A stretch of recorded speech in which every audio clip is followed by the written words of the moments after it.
What's up, everybody? Welcome to Gojo with Mike Golic Jr. That is me. With me, as always, super producer Brandon Newman, Jeremy out in the desert, and my father, Mike Golic Sr. And Dad, can you feel it? Can you feel what's happening today? It's football. It is football time. I mean, we are now having football until February. I mean, it's the most dark day after the Super Bowl when football ends. We all kind of go into our doldrums before we kind of roll out of it and start to watch the other sports and get interested. And then we act really interested and hyped up until we get to that dead period again after the NBA Finals when we're waiting and waiting and waiting. And then camps open, and now a game is tonight. Back in 1985, I played in this game. Well, my team played in this game. I did not play in this game. I had a broken ankle. I was drafted by the Houston Oilers. It was my rookie year, and the Oilers played in this game, and I was there in street clothes, but that was still my first kind of official NFL game, man. It was wild. It was the start of that career there, the start of the NFL season where everybody has hope. And for Jet fans, for the first time in a long time, you have some hope. Who was Dad, who was the Hall of Fame inductee for the Oilers the year that you guys were playing in that game? Because obviously that's a big part of tonight for everybody. This is the opening of the weekend where we're going to see the Hall of Fame inductees enshrined for this year. For the Jets, you've got Joe Klecko and Darrelle Revis, and for the Browns, you've got Joe Thomas going in. So who was getting celebrated for you guys that year? Well, I'm looking at the group from 85, and I don't see one from the Oilers. Roger Staubach went in that year. Joe Namath went in that year. And some fella named O.J. Simpson went in that year as well. Oh, Jesus. Pete Rozelle went in as a contributor that year. So yeah, that was finalists who didn't make the cut. I'm guys who didn't make it: Fran Tarkington, Fred Biletnikoff, John Madden, Paul Hornig, Willie Lanier. I mean, oh wow, my God, what a murderer's row of a class this had to be. No pun intended with the OJ thing for them to actually mix those names. My God, because Dad, truth? This is the Hall of Fame class, and I don't know when it was for you exactly, but this is the Hall of Fame class for me that feels like it's finally hitting to a lot of the guys I grew up watching, right? Darrelle Revis and Revis Island were a revelation. Joe Thomas, obviously, as a young offensive lineman. I loved NBC Sports did a bunch of Hall of Fame gold jacket stats for these guys. And for Joe Thomas had 6 first-team All-Pros and made 10 Pro Bowls while playing for 7 different head coaches and 18 different starting quarterbacks. So he had more head coaches than All-Pros and more starting quarterbacks than Pro Bowl appearances in his storied career. That poor man deserves even more than a gold jacket for what he shouldered in that city. I remember when this group of candidates for this year's class was going on, and somebody wrote, and I couldn't believe it, said there were no locks this year, which was a joke. Now, again, I think the rule is there has to be at least 3 or 4 and no more than 7. I think there's in that range. So you knew there was going to be people voted in, but they said no locks. Joe Thomas was as much of a lock as anybody is going to be a lock, right? I mean, there was zero question that Joe Thomas, A, was getting into the Hall of Fame, and B, was getting into the Hall of Fame on his first ballot.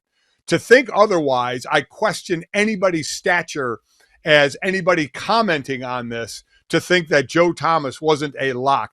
And when you read about that guy, we've gotten to know him over the years, such a good guy. The amount of iterations or things he did, because every athlete, I think, probably every person, but we're talking sports here, has some little ticks that they do, things that you had to do before a game, things that I did before a game.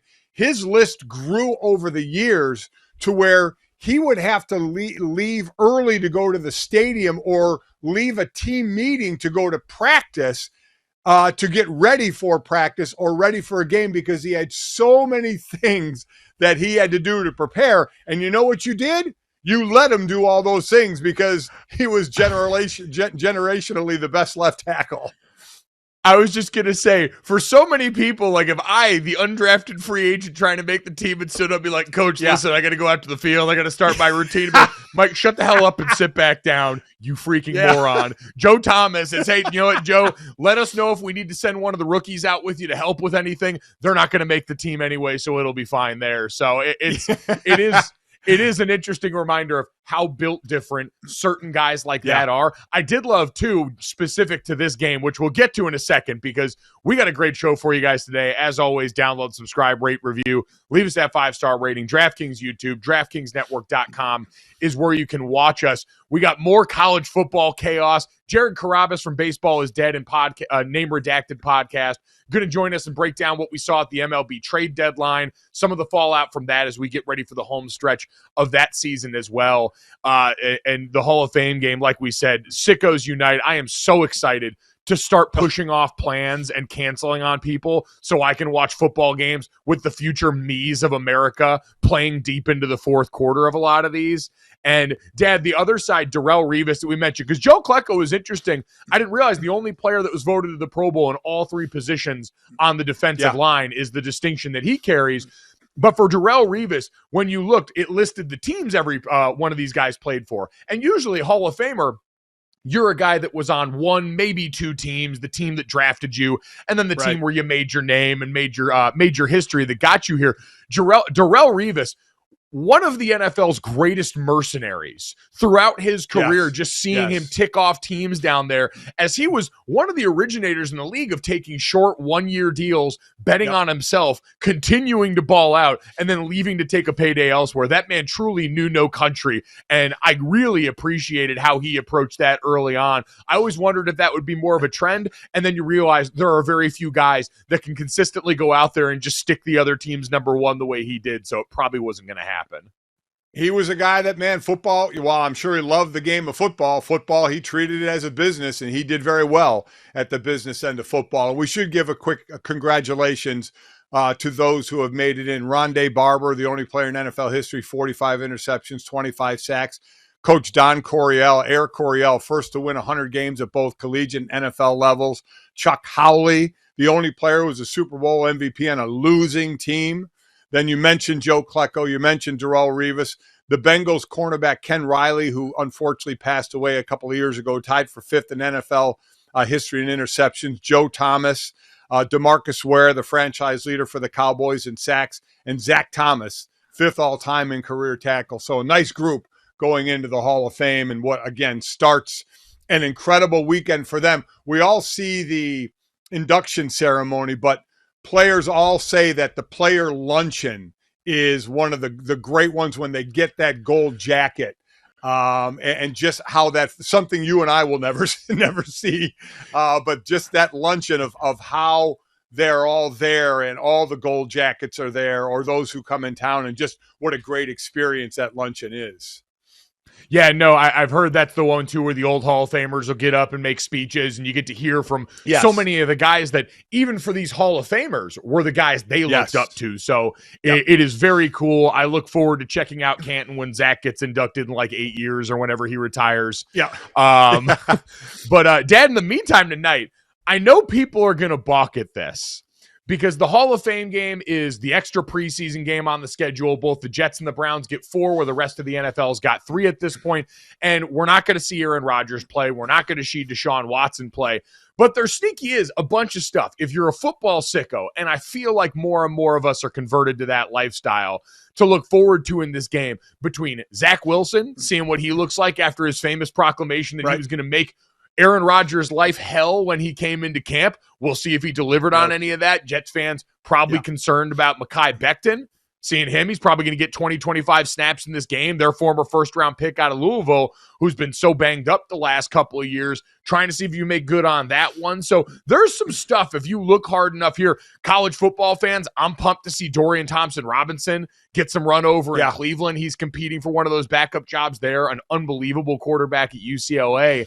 It's just, you know what it is it feels like the first day of school energy, where you walk in and everything's new and exciting again, and you're walking around and you're seeing your friends, for me on NFL Twitter, and we're dapping each other up. And then about halfway through the day, you realize, oh man, this is just school again. And about halfway through tonight, I'm going to realize, oh my God, this is just a football game played largely by college football players that aren't going to make it at this level. What am I doing here?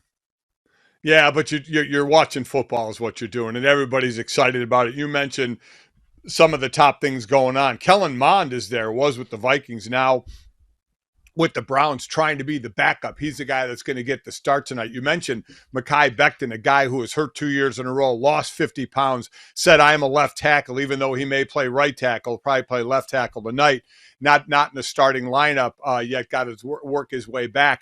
I think Jim Schwartz taking over the defense for Cleveland is big. This has been, I kind of said this a couple of years ago about the Washington defense. For what they had on paper, they underachieved, and then they played better last year. This Cleveland Browns defense has been underachieving as well. Schwartz is going to make them extremely aggressive, so I'm excited. Now, again, you won't see much of it in the preseason. It's a little more vanilla, but something to look forward to. And then the thing that always amazes me, Mike, in this, you can bet on this game. You can bet you can, on the very first preseason game there is. There is a line in this game. There's other bets to make off this. It's unbelievable to me that people are going to throw down their hard-earned money on a game where you have no friggin' idea what is going to happen with some of the guys that are going to be playing. DraftKings Sportsbook has the line Jets -1.5 with the over-under at 33.5 in this game. And I'm not going to lie, Dad, there is something pretty enticing about a preseason under. Just looking out at the ticket, I don't know how I'm going to be able to resist this. All right, Dad, I feel bad about what's going on with the college football discussion at large, because I remember back really in like the spring, early summer, feeling frustrated with the sheer volume of college football business conversation that was going on in the streets right now. It made me long for this time of year where I thought we're getting to camps and we get up here and be able to talk about teams, which we will. Like in the coming weeks, we're going to get to the actual college football on the field talk here.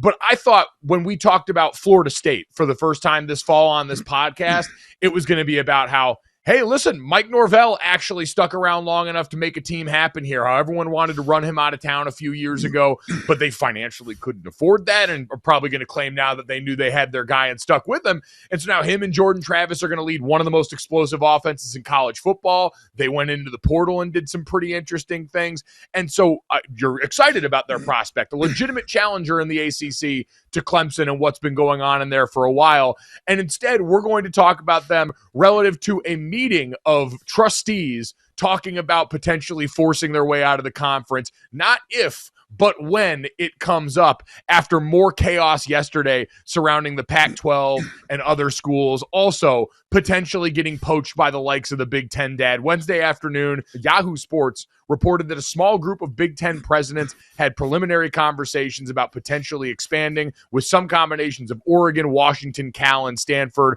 Multiple other outlets confirmed that as well. And so, Dad, it seems like the Colorado domino is going to be, the face that launched 1,000 ships of this next round of college football realignment.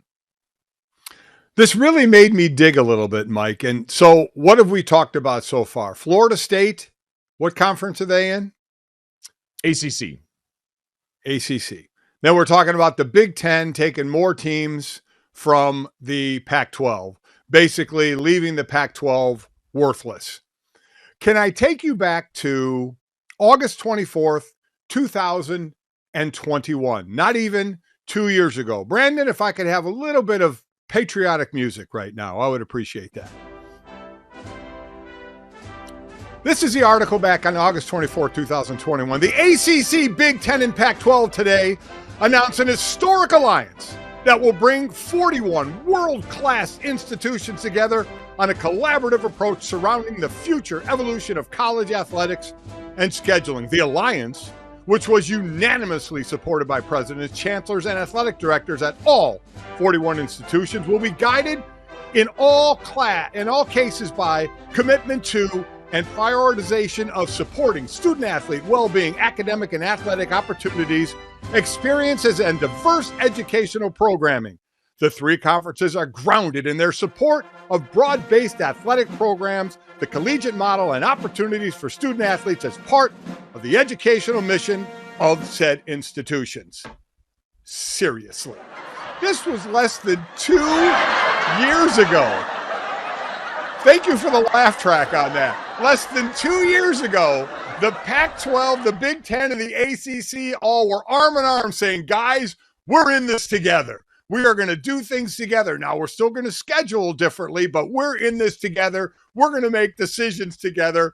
How laughable. Not even 2 years later, it is a complete joke. It is so every man or every themselves that, listen, we mocked this alliance when they announced not even 2 years ago. And this just, again, proves you go back to the printing of that and what they were trying to do and what a joke that has become.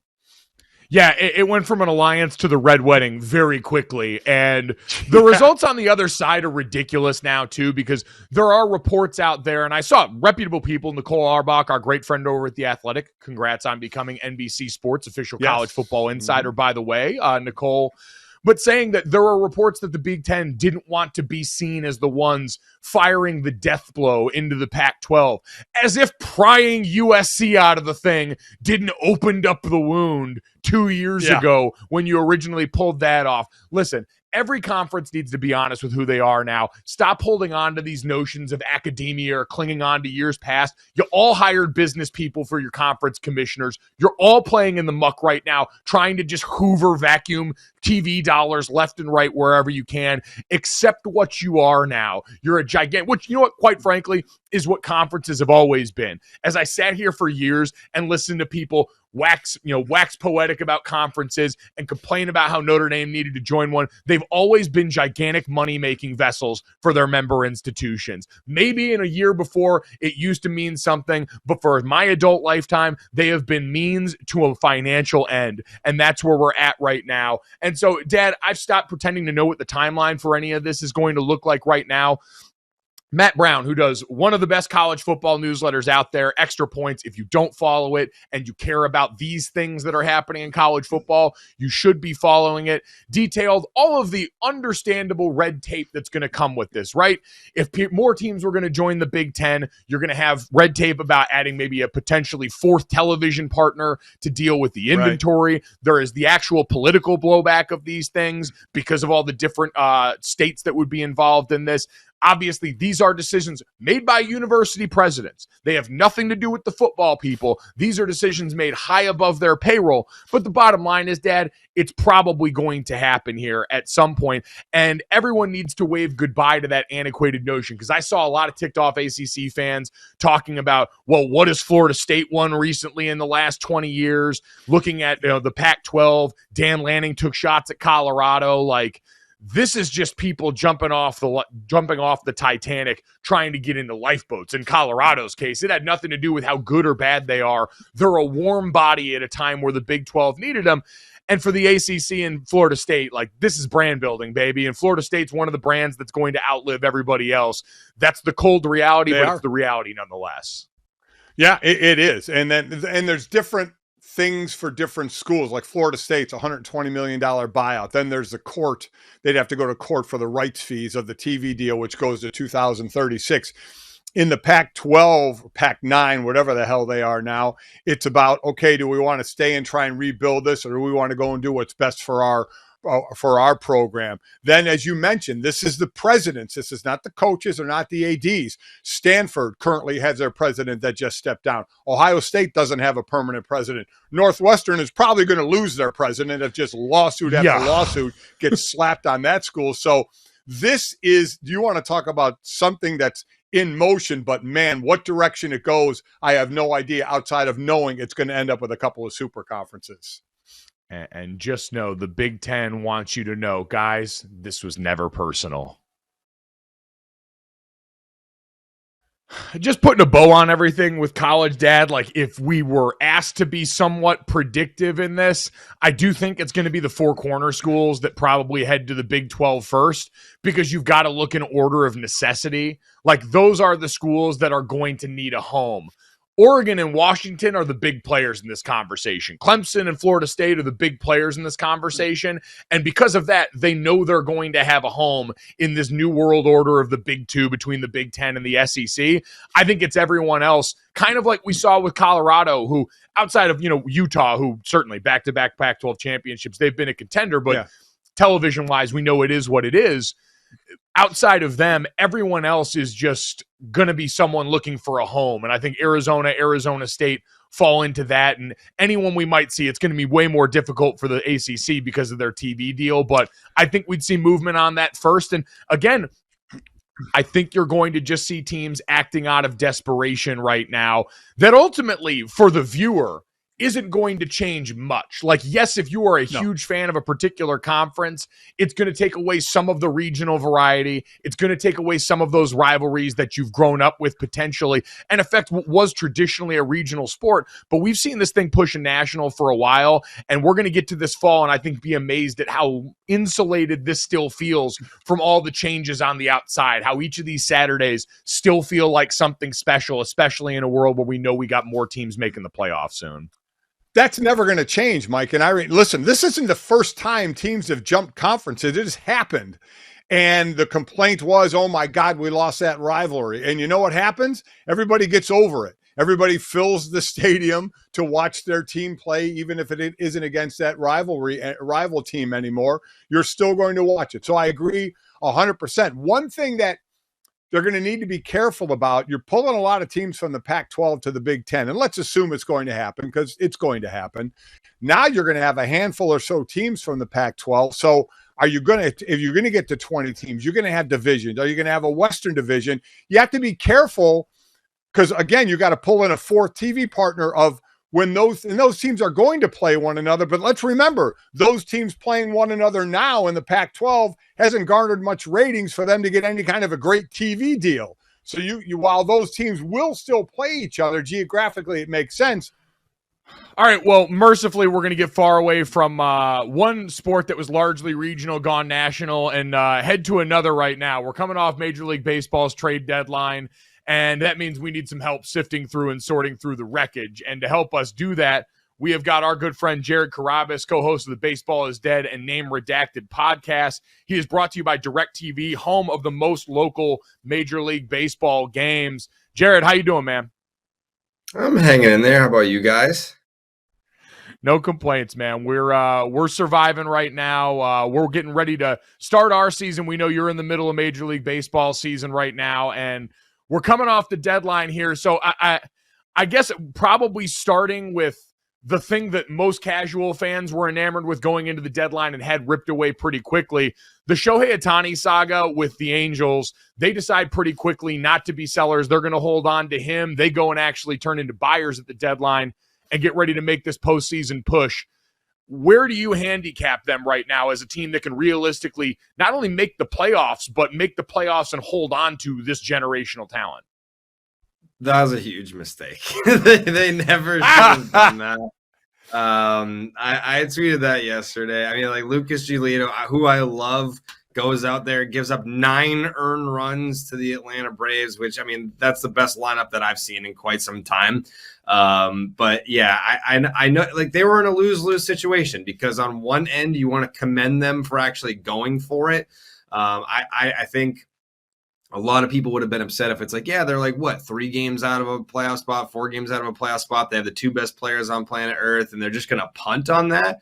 But that was the right move because at the end of the day, baseball is a team sport. I know that you can have superstars on, like, look no further than the Angels to be like, yeah, like we have the 2 best players on the earth on the same team, and they just don't move the needle in terms of getting that team to October. Adding Lucas Giolito and Ronaldo Lopez was not enough to get them over the hump. So all they did was, like, not only did they not get anything for Shohei Ohtani, they could have gotten the biggest prospect haul of all time. But then they give up prospects to bring in 2 guys that aren't going to help them get to the playoffs anyway. So they just super lose. Yeah, they're 4 games out of the last wild card spot, 4 teams to jump to get there. I have one more on him before we get to the ridiculousness of the Mets at this point. Just the fun part of this when Shohei Ohtani signs, whether it's back with the Angels or he's a free agent and signs, what do you predict his number will be? I think it starts with a 6, and then it's kind of just a bidding war from there. Yeah, I think it has to be like if that number doesn't start with a 6, I don't pick up my phone. And after that's like, all right, we can do like increments of however much you want to go from there. But it starts with a 6 party. There's probably going to be like 3 or 4 teams. And yeah, I can't say that. So I think it's crazy for me to say, I don't even think I want the Red Sox to be involved. Like, I just want to watch him from afar. Like, I don't want to be a part of that second half of his career where like you're not getting the good years. Like, you're going to get some great years in there, but you're also going to get the part of his career where the narrative becomes, all right, which one does he have to give up, pitching or hitting? Like, that's the part that you're signing up for. The Angels got all the good fun. So that's all great news for him with it begins with a 6. That's incredible. Then we sit there and go to the Mets, who trade their closer away, and Robertson goes to the Marlins, and Scherzer goes in to talk to the owner and say, what the hell is going on? It isn't assured of anything. So he's traded. Verlander's traded. $365 million payroll. Doesn't get him squat. Where does this mess end? Well, it's the Mets, so it never ends. That's what the Mets do. It's just an ongoing saga of drama and nonsense. So the answer is that it never ends. But, Max Scherzer goes out there the second that he gets to Texas and kind of just unveils Billy Epler's plan. Like, hey, just so everyone knows, they're not planning on contending next year either. Like, we were terrible this year. They're going to be terrible next year. And then the goal is 25, possibly 26. And he got some criticism for revealing that plan because it's like, well, you're not with the Mets anymore. Like, what do you care what their plan is now that you're with the Texas Rangers? I think that he's just such a competitive guy that I think he wanted Mets fans to know, because he had a no trade clause and he waived it to go to Texas. Like, hey, I signed with the Mets to win a championship with the Mets. And I want you guys to know that, hey, I'm 39, 40 years old. I only have so many bullets left in the tank here. So I waived my no trade, not because things got tough and I got out of Dodge, but I was told, hey, if you stay here, we're not going to be good for basically the rest of your career. It's a tough scene, and like you said, Mets fans should be used to this, experiencing or hoping for joy as a fool's errand with that team. Who should be excited, Jared? Who do you look around at after the deadline and say was the real big winner of what went on here? Yeah, I mean, I wasn't overly impressed with anyone. I commend the aggressiveness of the Texas Rangers going out and getting Max Scherzer, but it's like, Max Scherzer's not Max Scherzer anymore. It's like the excitement was in the name. It wasn't so much in like, hey, we're going to get a guy that's an ace that's going to, every year over the last, handful of years, Max Scherzer has taken a step back. And also when he gets to the postseason, he's gotten knocked around. Like, he just runs out of gas because he's at the end of his career. The Jordan Montgomery pickup is fine. He's not a high velocity guy. And I don't know how that's going to play in October. So I appreciate their aggressiveness, but I don't know that those moves make them World Series favorites or contenders. I kind of like Justin Verlander back to the Astros the most. You go out and you give up your top prospect. He's a top 100 prospect to bring back Justin Verlander. He had a sub-2 ERA in Houston last year. I think the Astros, it's crazy. Like, if they make it to the ALCS this year, that's 8 consecutive years. Like, they are the New England Patriots of Major League Baseball.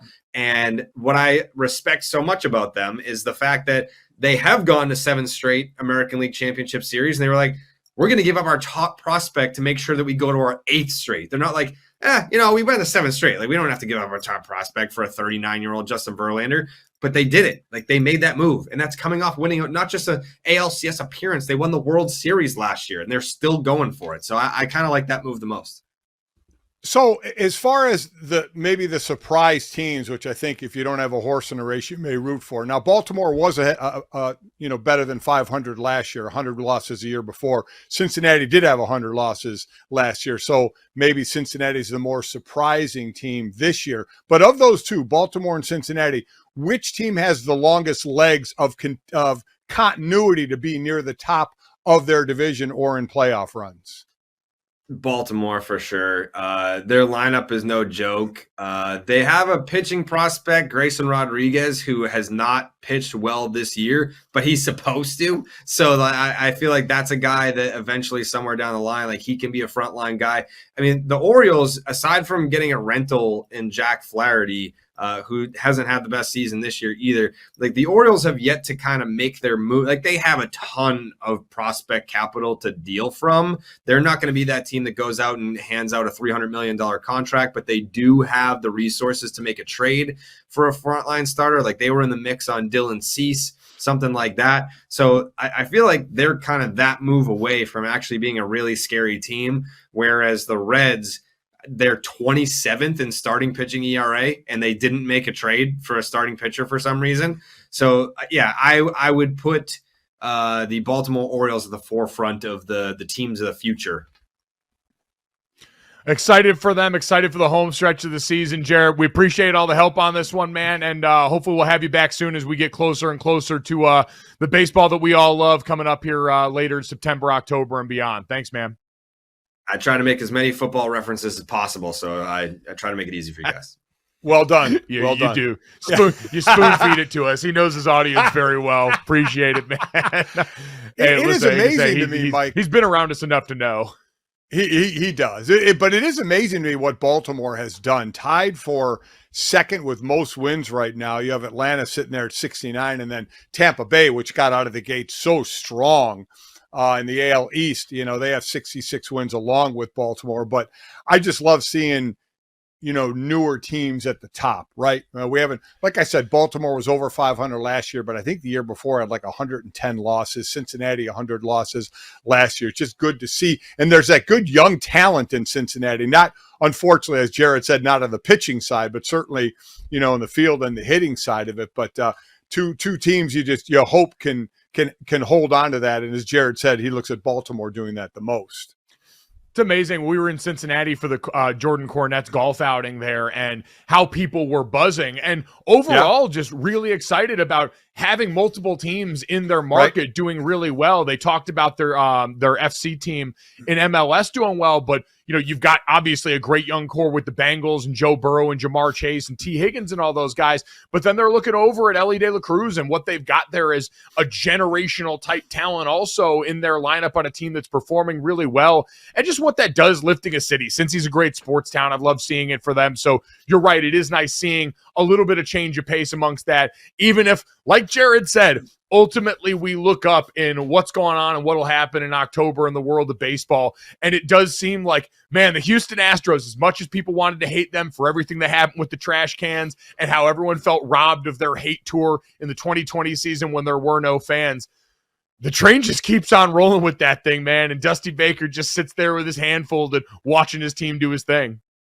And then again, there are the Mets being the Mets and the Yankees underachieving. I mean, what more can happen? Yep, exactly. Water has found its level very quickly in some sects of the Major League Baseball fandom. All right, Dad, let's finish off this, that, and the third. 3 quick ones to send you on your way. As always, download, subscribe, rate, review, and make sure you go and support our friends at Knockaround Sunglasses. They support us. You support them. That's how it works. And it's right now. They're giving you a great service. It's the throes of summer. We're getting into August. If you're someone in our business standing out at training camp, you don't want to have to squint through bad sunglasses, or worse, not have any at all while you're trying to figure out numbers on jerseys for backups in camp. Go to Knockaround, the go-to for quality polarized shades that aren't going to break your bank. So we talked to Jared Carrabis. They got the first 9 teams of their MLB collection that they've released that you can check out. They got the U.S. women's national team sunglasses released so you can make sure your game day fit is right when you're up at 2 a.m. I don't know. Maybe the sun's out. Maybe you live in Alaska. I don't know your life. Don't be the person squinting in the sun, getting sand in their overpriced sunglasses. Go to knockaround.com and get the best polarized shades in the business starting at just $28.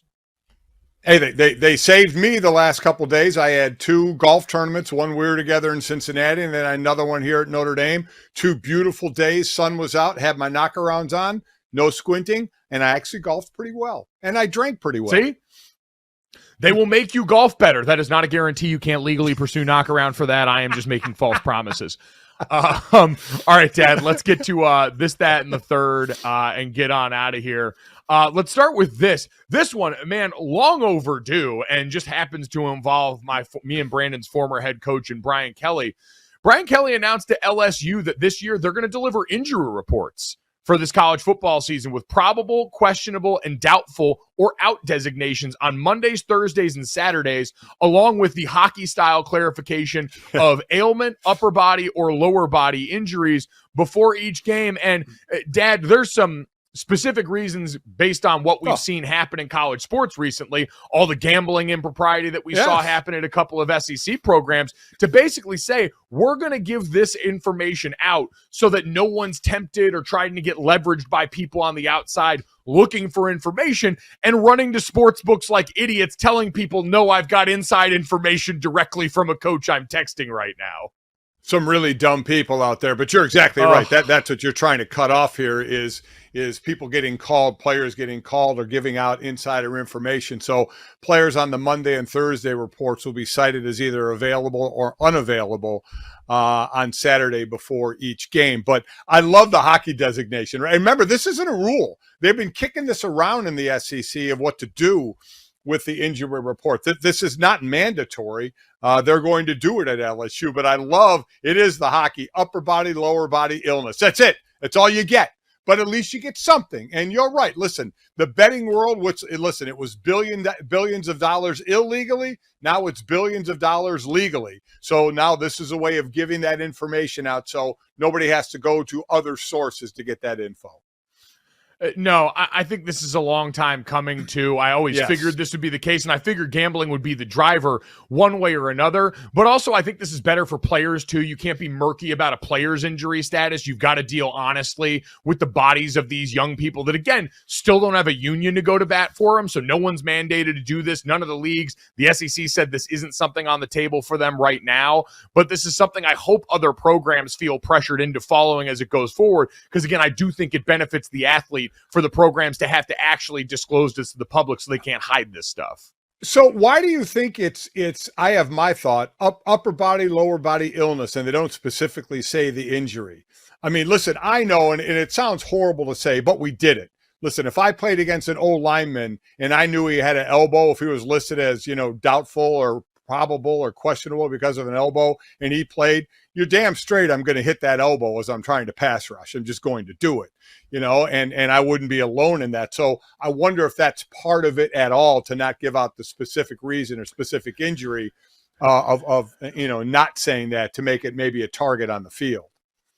I'm sure that's part of it. I mean, listen, the line of thinking of coaches who are massive control freaks would always skew that way, and saying, we want to give you as little information as possible if we have to give you any at all. That's why it's surprising this is happening to begin with. But again, net positive. So very happy to see this from LSU this upcoming fall.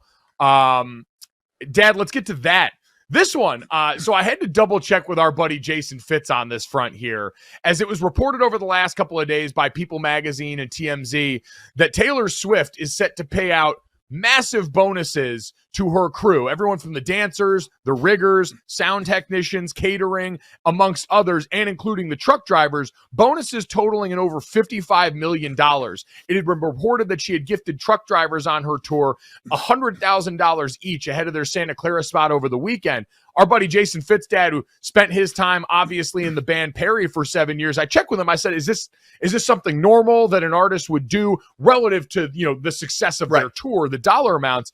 And he said, no, this is actually pretty unique to her. It's something that she's known for doing, and a pretty awesome gesture for a tour that we know. And Dad, I've seen it firsthand before in Vegas, going to see it again in LA.